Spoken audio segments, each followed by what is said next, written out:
तो सिलेबस में जो भी केस दिया गया था prevention of money laundering act topic 5 पे तो डिस्कस कर लिया गया है, लेकिन कुछ एडिशनल केसेस हैं जो आपको साइट किया गया है निकेश ताराचंद का, बी रामराजू का एंड जामजेठमलानी का, विजय मंडल चौधरी का। ये रिसेंट केसेस हैं जो ऐड किया गया है। तो पहला इसमें केस है जो बेस्ड है पीएमएलए पे, B Ramaraju versus Union of India, जो 11 का सुप्रीम कोर्ट का केस है।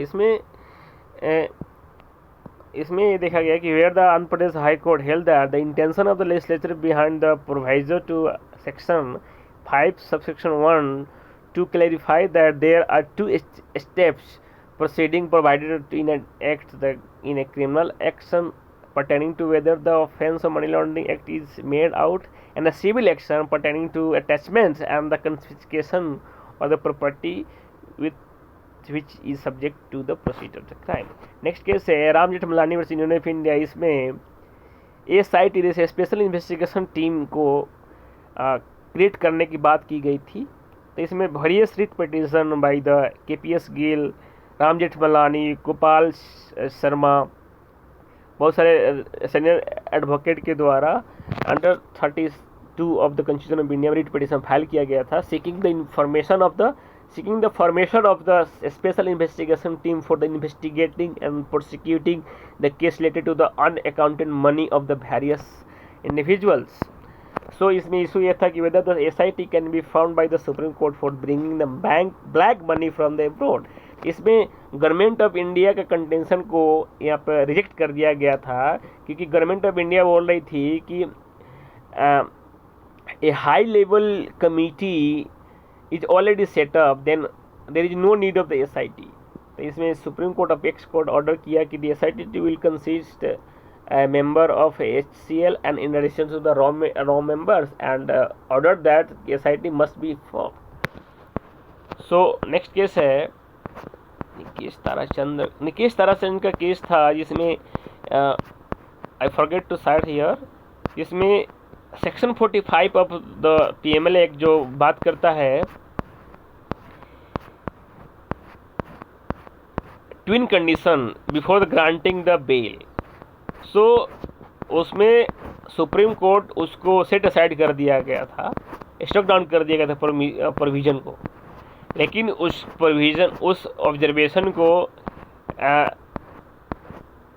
सेट असाइड कर दिया गया था Vijay Mandal Chaudhary versus Union of India के केस में। Nikesh Tarachand Shah versus Union of India 2018 का जो केस है उसके ऑब्जर्वेशन को सेट असाइड करते हुए Vijay Mandal Chaudhary versus Union of India case में ये बोला गया कि जो सेक्शन 45 है वो कॉन्स्टिट्यूशनल है, क्योंकि बहुत सारे प्रोविज़न में जो ऐसे ट्विन कंडीशन दिया गया है बिफोर ग्रांटिंग द बेल, और PMLA gone the special provision, so section 45 को अपहेल्ड कर दिया गया। तो इसमें बहुत सारे अमेंडमेंट भी हुए हैं, तो इन डिटेल में हम वीडियो बनाए हुए हैं, आपको डिस्क्रिप्शन बॉक्स में लिंक मिल जाएगा फॉर द PMLA एक्ट का ऑफ योर टॉपिक। उसमें सारे लीगल प्रोविज़न और केस लॉ इन डिटेल में डिस्कस किया गया है। सो आइए लास्ट केस की बात करते हैं PMLA पे। Vijay Mandal Chaudhary and others versus Union of India जो 2022 का सुप्रीम कोर्ट का केस है, इसमें Supreme Court uphold the constitutionality power of the enforcement direct for the arrest, search and seizure, attachment. Court uphold the constitutionality of the reverse burden of the proof section 24 and the twin condition of the bail section 45.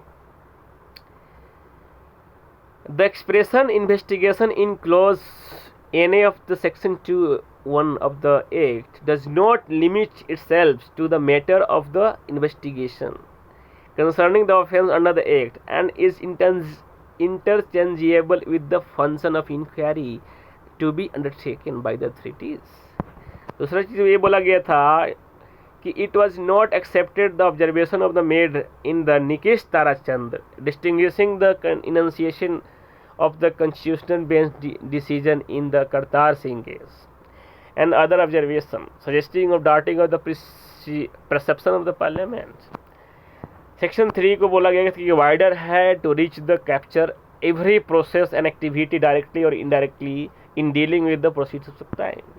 Section 45 के provision को applicable of the post amendment is reasonable बताया गया था in direct to the nexus of the purpose of the object and sought to be achieved by the 2000 act. तो thank you so much for watching this video. Next video में हम बात करेंगे सारे cases का of the intentional community act of topic 6। Thank you so much.